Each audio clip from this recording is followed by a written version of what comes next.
Okay, go ahead. Okay. Okay, just silence your phone because we're starting. Okay. Thank you.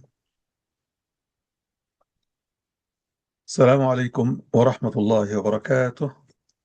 الحمد لله والصلاة والسلام على رسول الله وعلى آله وصحبه ومن والاه. And thank you all for joining today. Last week we finished with the last ayah of Surah Al-Balad, Surah number 90. And today, inshallah, we are resuming from Surah number 91.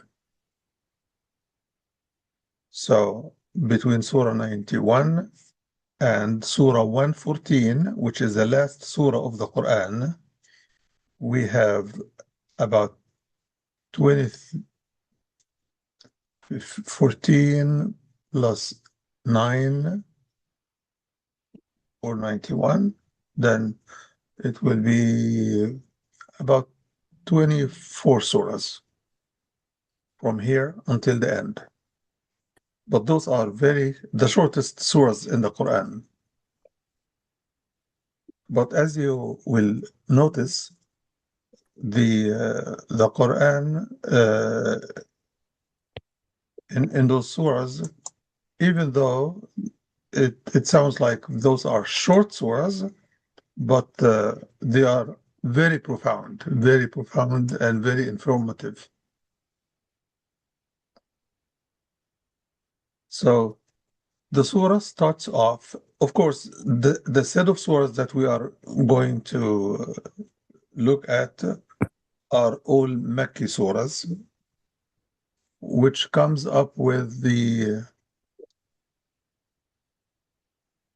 Makki surah style, the Makki surah subjects, pointing to the creations of Allah, pointing to some of the things that are happening, but not long story. It is in short snapshots of, if there is a story like Surah Al-Fil, it's reduced to a very short surah, the surah about Al-Lahab, the flame. It is also a short surah, and it carries a story behind it. But what we have in the text is very short mention, but it captures the whole story. That's one of the amazing ways of the style of the Quran, as we have been mentioning before about the Makki style. So Surah Al-Shams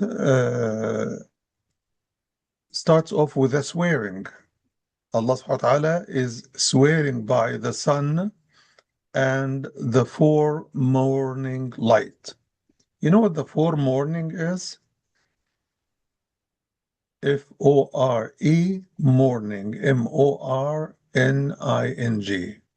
Four morning, which is the early time of the day, which comes between sunrise and it ends before the mid-noon prayer, or the noon prayer, the 12 o'clock or 12:30 prayer, which is what we call Zuhr prayer. Yes, when the sun is in the zenith of the sky. So Allah swears by the sun. You know that the sun is one of the greatest signs of Allah subhanahu wa ta'ala. The sun is one of those major stars around which is a cluster of planets that revolve around the runway, if you will, of the sun. Where the sun is running, they come after the sun. So if the sun is right here and it's running this way, then those planets are running after it. They are attracted to it. They are held in its orbits. So each one of those planets, like the Earth, the other planets that come with that group of what we call the solar system. The solar system itself is part of the Milky Way galaxy, which is our galaxy. Allah is picking the sun because the sun is the center of gravity for the earth, for the moon, for other planets in our solar system. And the greatness of the sun is without the sun, there could be no life. The sun is the source of both light and warmth for our planet Earth. So the sun is playing a huge role in our planet. Plants cannot grow without the sun. Humans cannot live without the sun. Not just because of its daylight, but also because of the warmth it sends to our Earth. The sun is about 93 million miles away from the Earth. Can you imagine? And the heat of the sun is coming to us. And because the Earth orbit has an oval type of shape, the Earth orbit around the sun. So sometimes it comes close to the sun.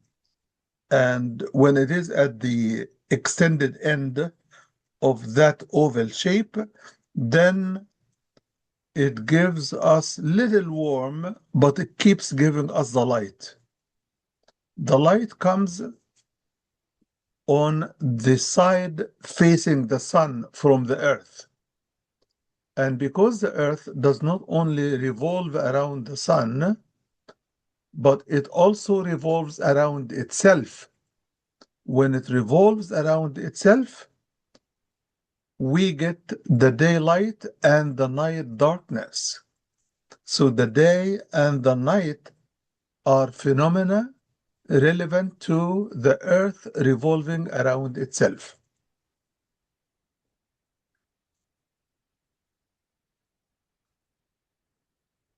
The lunar calendar year is when the moon revolves around the earth.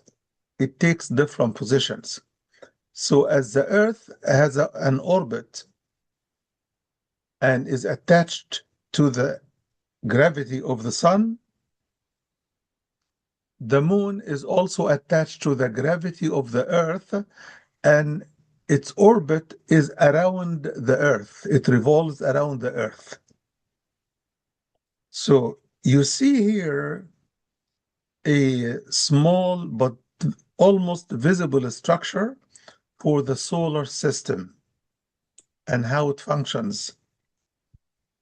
And every one of those planets, about 9 or 11 planets, the farthest is Pluto, and the closest is Venus or something.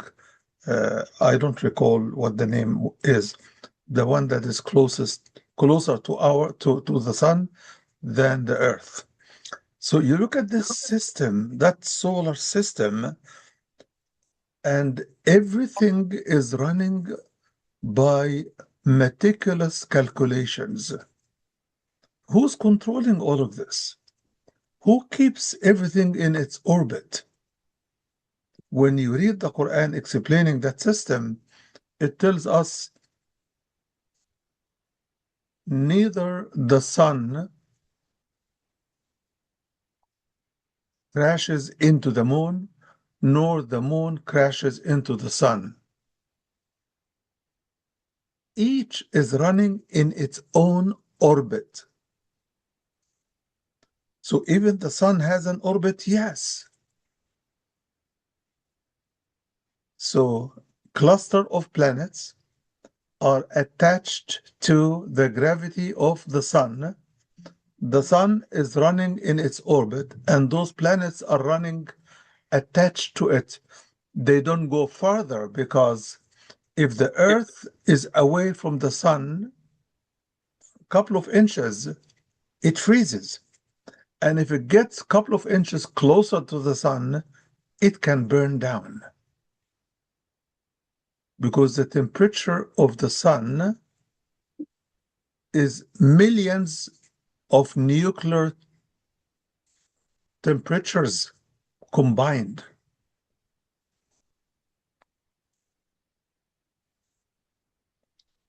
You may hear about the solar flares that happens as a result of the sun has certain portions of it exploding, creating fireworks. But we don't get affected by those fireworks because we are 93 million miles away. Now,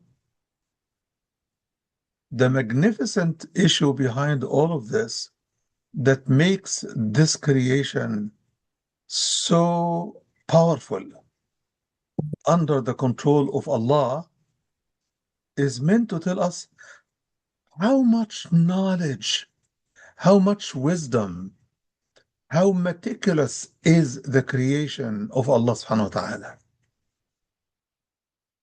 Everything is taking its position by precise measurements.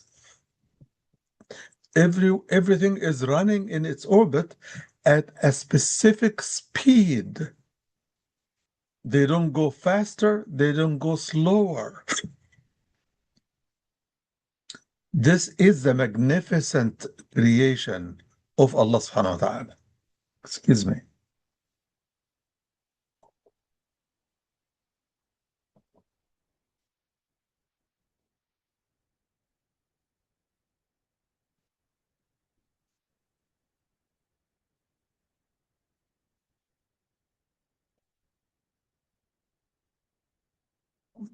So when Allah swears by the sun, as when he swears by anything of his creations,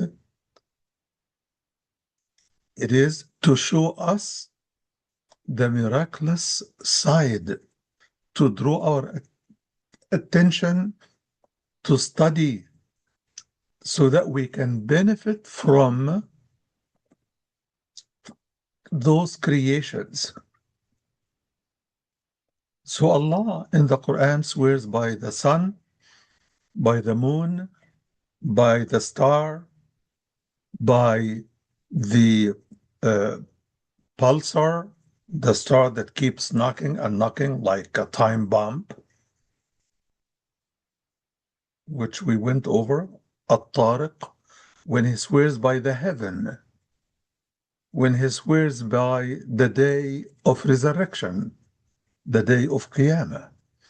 Allah is telling us, look around you.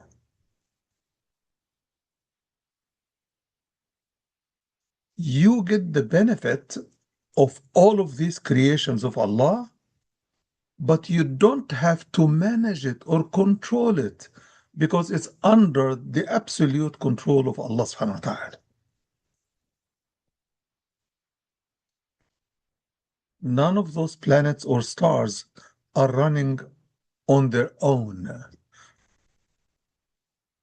And they are not put on automatic.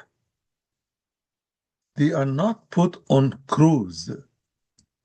They are held by the power of Allah, who holds everything in place, and He assigns angels to make sure that nothing slips out of place or out of the time. And from time to time, some of those stars, with their bright lights, they start to disappear either through explosion or implosion.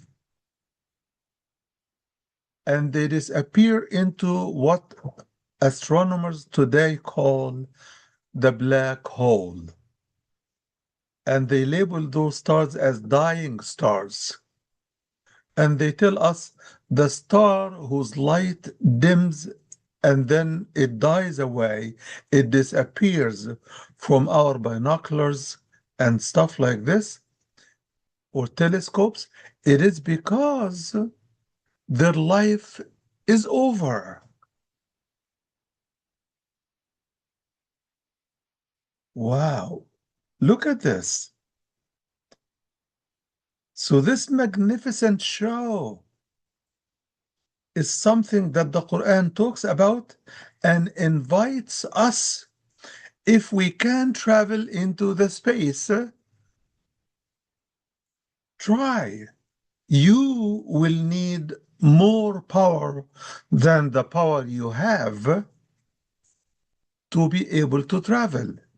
In Surah Ar-Rahman, O jinn and humans, if you could penetrate through the horizons of the heavens and the earth, try and go ahead to see the magnificent creations of Allah, but you will not be able to get those trips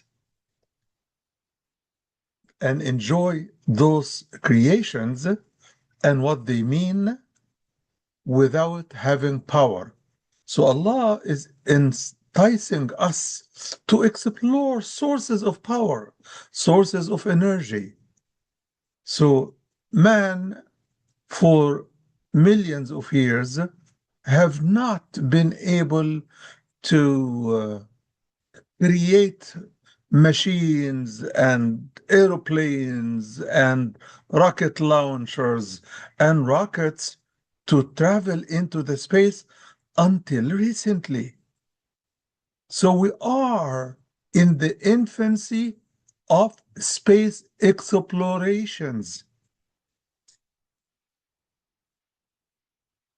There is still much more than we can even aspire to reach.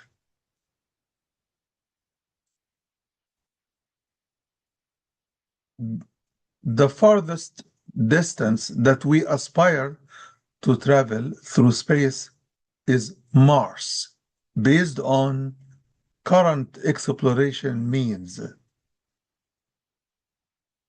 And the Quran talks about saucers, Saucers, saucers, as a means of flying.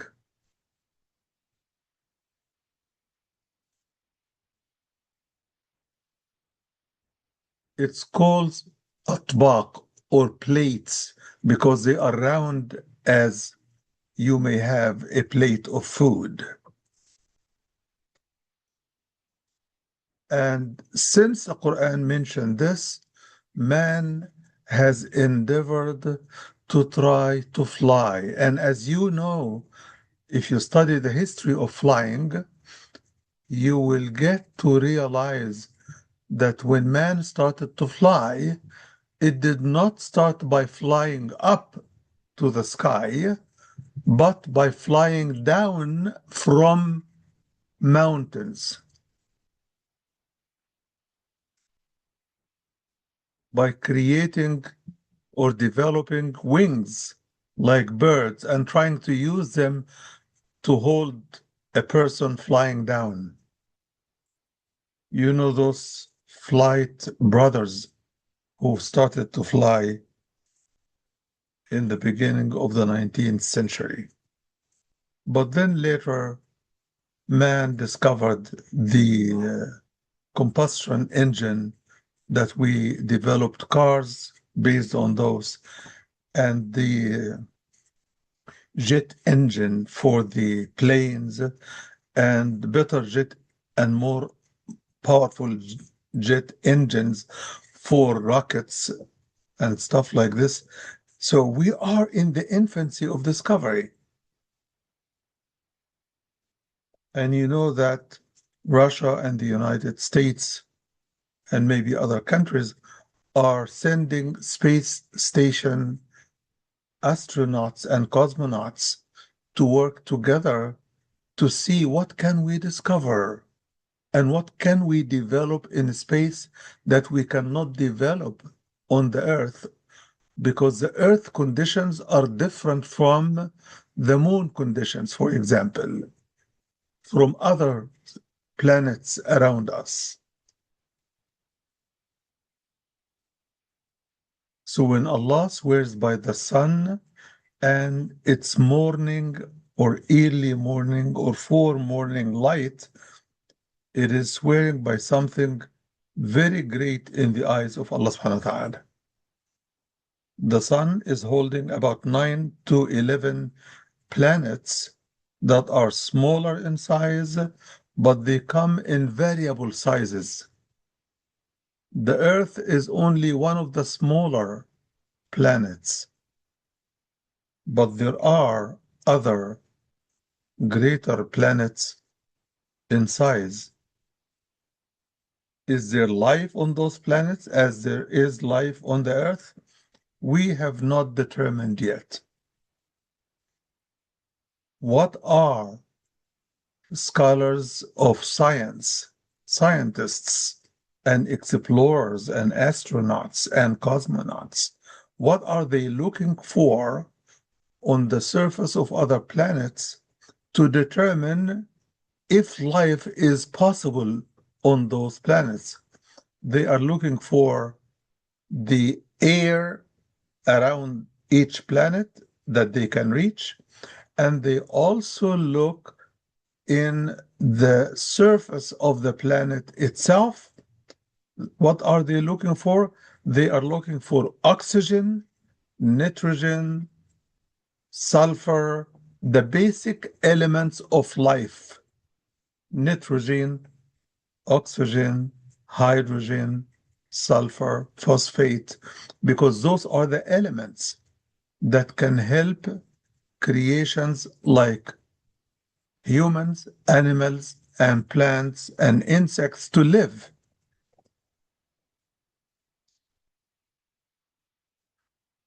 What else are they looking for? They are looking for water,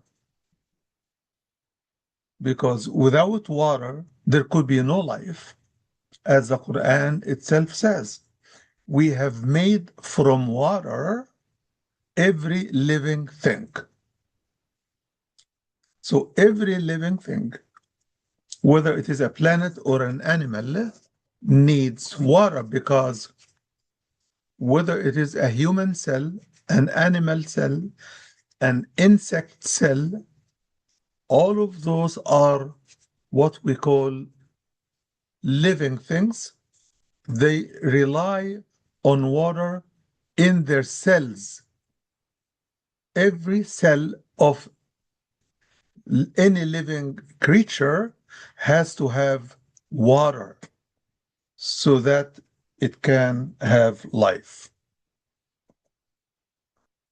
This is an amazing journey that Allah puts us through and entices us to explore and study. So it says, وَالشَّمْسِ وَضُحَاهَا. Why does Allah mention the duha, which is the foremorning time, as we mentioned, between sunrise and noontime? Because they come one after another. And we understand this from the following verse, verse number 2, ayah number 2. It says, and by the moon when it follows it, when the moon follows the sun. When the sun sets, we start to see the moon, and the moonlight comes to give us some illumination of night dim light.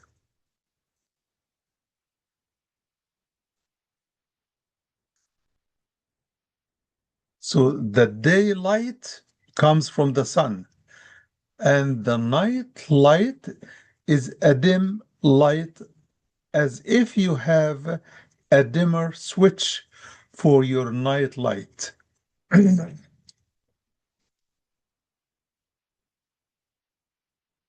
So the moon is the dimmer light compared to the sun, bright light.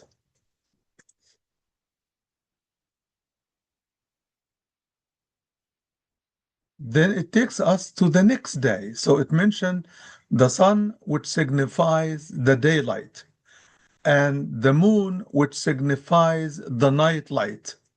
And then ayah number 3, the swearing is, and by the day when it shows its brightness, when it makes it clear that there is a sun and it does produce and provides light for the whole planetary system of the solar system. So it unveils the light of the sun and the sun itself. And then what does the night do? Ayah number 4. And by the night, when it envelopes, what does it envelope? It envelopes the sun and its light. So the daylight comes to show us the sun. It becomes the center of everything for the day. And when the night comes, the night would envelop the sun, which means the sun with its light, it will be covered by the night darkness. It becomes like an envelope that you are inserting the sunlight in. Then Allah takes us further away from our solar system, talking about the sky or the heaven. And by the sky and the one who built it now, he is swearing by himself, swearing by the one who built it, the one who built the whole sky system, which constitutes of billions of solar systems in each galaxy and billions of galaxies like our galaxy, the Milky Way. What is the purpose of this journey in those short numbers of ayat? It is to tell us, look how huge this universe is. Allah is the one who created it, and Allah is the one who is running it. And as everything you see running is coming to an end, you also, the human, will come to an end of your life. This is an amazing image, and it is very humbling when you think about it. It is very humbling. It shows us that we are not that huge thing we think of ourselves. We are not the gods of this universe. Man is living on earth, but by design, he is not in control of the earth.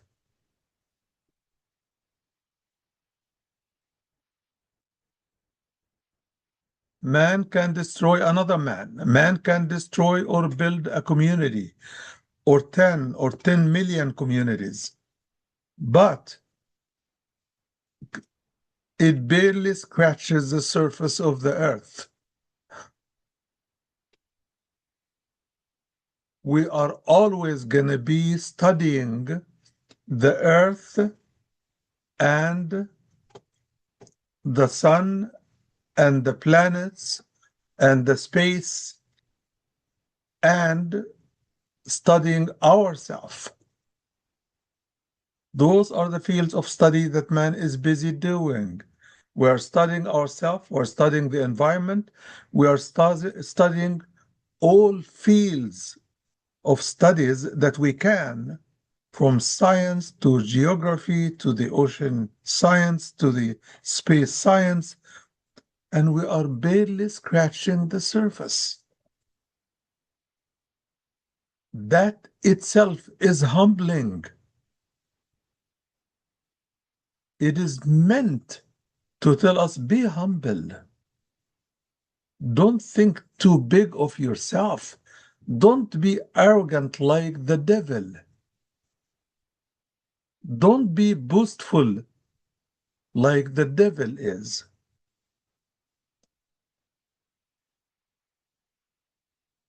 And by the heaven and the one who built it, and by the earth, number 6, by the earth and the one who made it flat spread. The earth is spread at every point. Wherever you walk on the surface of the earth or fly next to the space right around the earth, everything is extended. Do you know, if the earth were flat in the engineering sense, then it would have ends like a flat surface. Like, like when you look at your desk, it has edges at the end. There's a space and an area after which you can fall. But the earth, you can walk from east to west, south to north, or in any other directions in between, and you will be on the earth, which means the earth is an oval-like shape, because only an oval or a ball-like shape will be always extended at every point. There is no edge where you fall off the earth to something else. There's no edge.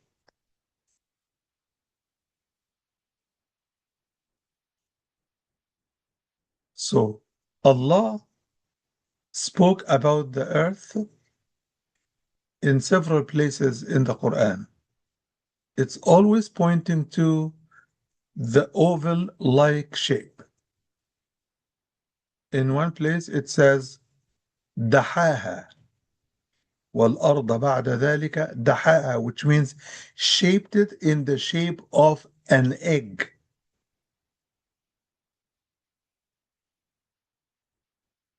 So it is not exactly a ball, but it is spheric like an egg. Very, very interesting.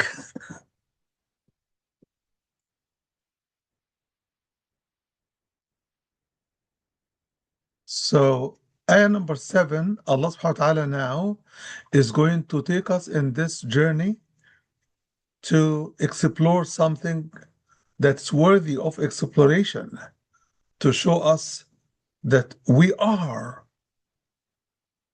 one of the most important creations of Allah subhanahu wa ta'ala. So what does he swear by here? He swears by the nafs, the soul, the self, the ego. I and you and they and she and he and them. The self, the soul, and the one who fashioned it in the most perfect way.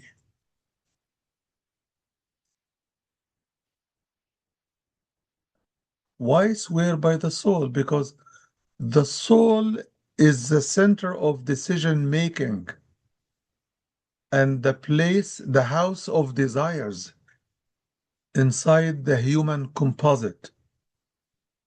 What is the human composite? The human composite is quite complex. So we are told in the Quran, we are created from water. We are created from dust. We are created from mud. Mud is the mix of water and dust. And then we are created from sperms and ovals. Those ovums and sperms, when mixed, there comes a mix of something that the Quran calls nutfa, which is very tiny, minute thing, microscopic, just amazing. And then it starts to grow from nutfa to alaqa, from that mix of sperm and ovum into alaqa, a worm-like creation, because it clutches to the wall of the uterus of the mother. And as it clutches, it holds itself firm like a worm leash.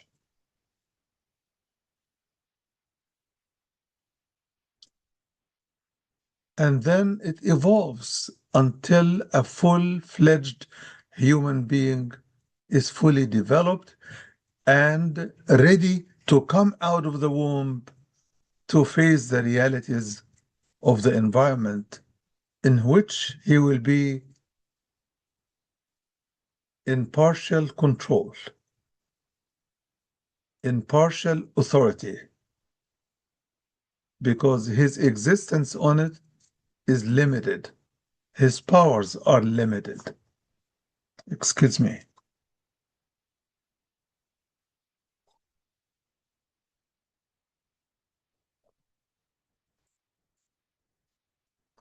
So when you look at this swearing,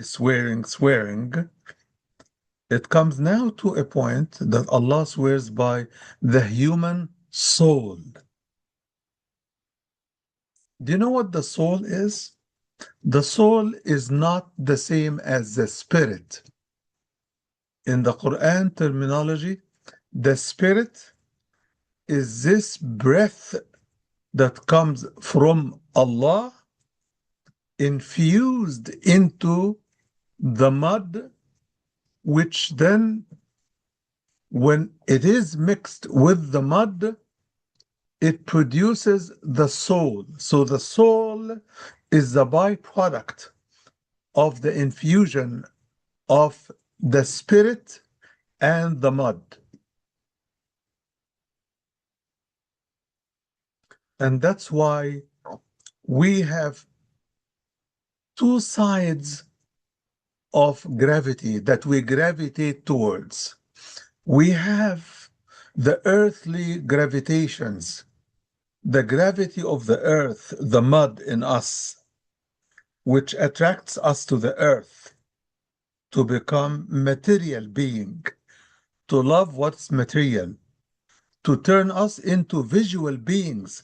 We're attracted to things we see, and at times we are turned off by things we see. But we have another side. We have the spiritual and moral side, which attracts us to higher values, moral things, ethical sphere, thought, literature, creativity, imagination,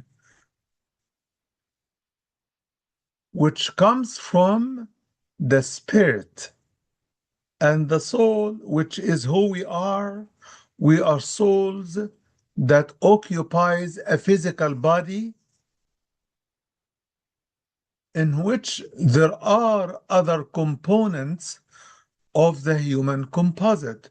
We have our hearts, we have our minds, we have our thoughts, we have our desires, we have our feelings. We are a complex being. And in terms of even understanding ourselves, we are still scratching the surface. You see how advanced humans have been in terms of the so-called science, but when it comes to even the physique of the human body, we are still scratching the surface. We have come a long way from where we used to be in the past, but we are still scratching the surface, barely scratching the surface. What is the point here?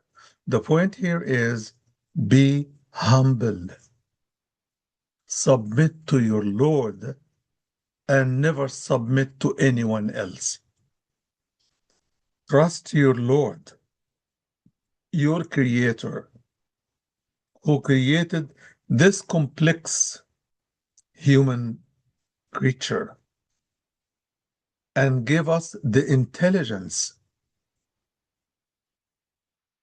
that we tend to abuse more than use.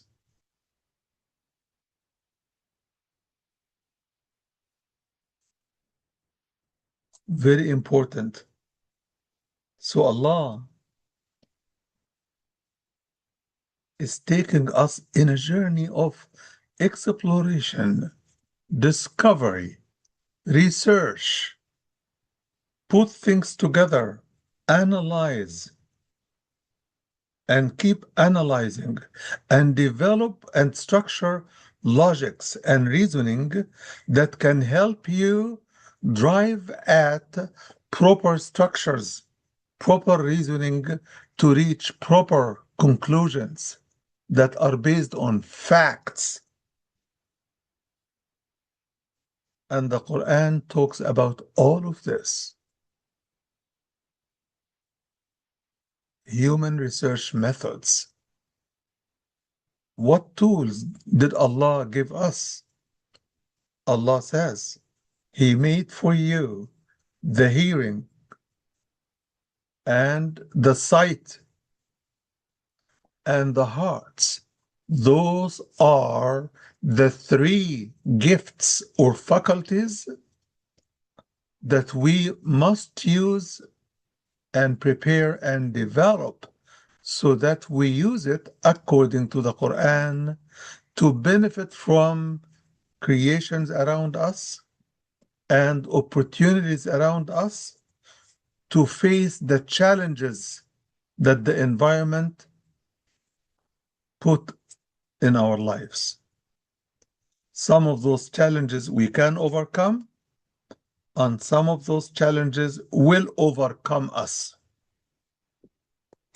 so that man is always kept in check. So there are what we call natural phenomenon, and the Quran calls soldiers in the hands of Allah, like the day and the night. They are under Allah's control. The air and the water, the air we breathe and the water we drink, Allah can turn them into very destructive tools that destroys life, but they are also used to help life go on. Without them, there could be no life. Volcanoes and earthquakes, very strong, powerful soldiers in the hands of Allah, while they produce destructions, but they also give us elements that can only be found in those earthly phenomena.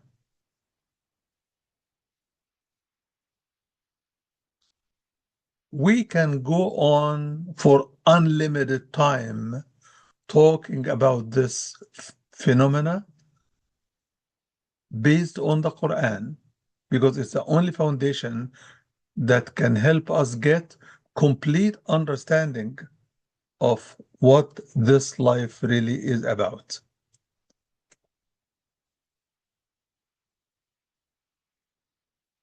but not fully, not before we explore the spiritual and moral and ethical sides of our creation and creations around us.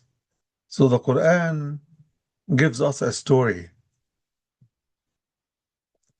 and we all read it, but few pay attention to what it actually says. Like the story of the two children of Adam. One of them killed the other out of envy. And then, after killing his brother, Allah sends a crow, Crow, that bird, one of the smartest creations of Allah, which forms a very unique, structured community with laws and limits and everything. Everything is structured in their life. What does this crow do? It comes close to the living child of Adam who killed his brother. And it does have a dead body of another crow. Then it buries that crow in the earth.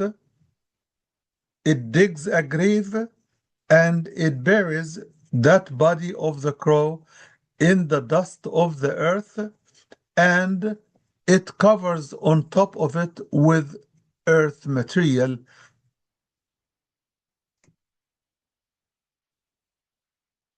Then that living son of Adam who killed his brother says, "Woe to me!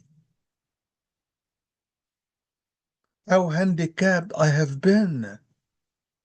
I am not even as smart as this bird. This crow is smarter than I am. He was able to bury his dead, and I am puzzled with the body of my brother, don't know what to do." So he imitated, he learned from the crow, and he put his brother in the dust of the earth. After digging the grave, he put him in his grave and he buried him under the dust.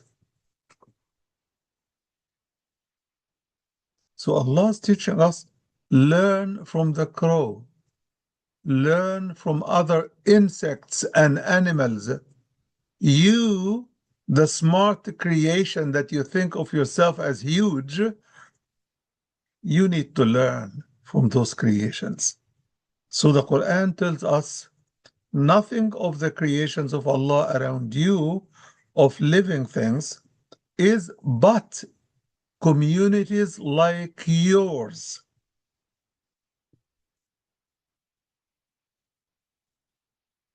Bees are a huge community. Ants,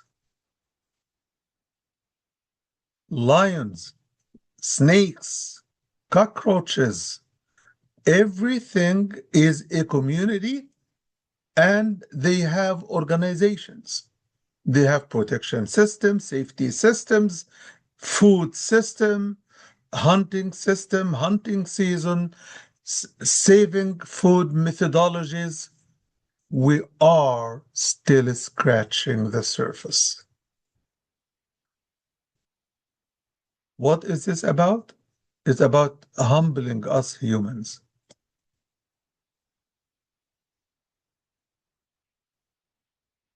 You see how a short journey of 7 ayat in the Quran can give us not only attention to the creations of Allah, but exploration projects around us to explore. So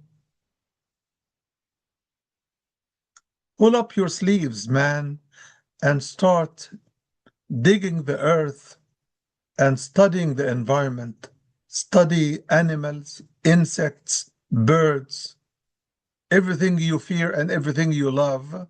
Study plants and how plants grow. What do they depend on for sources of growth and food? And all of this is meant for our benefit, for our utilities. Amazing.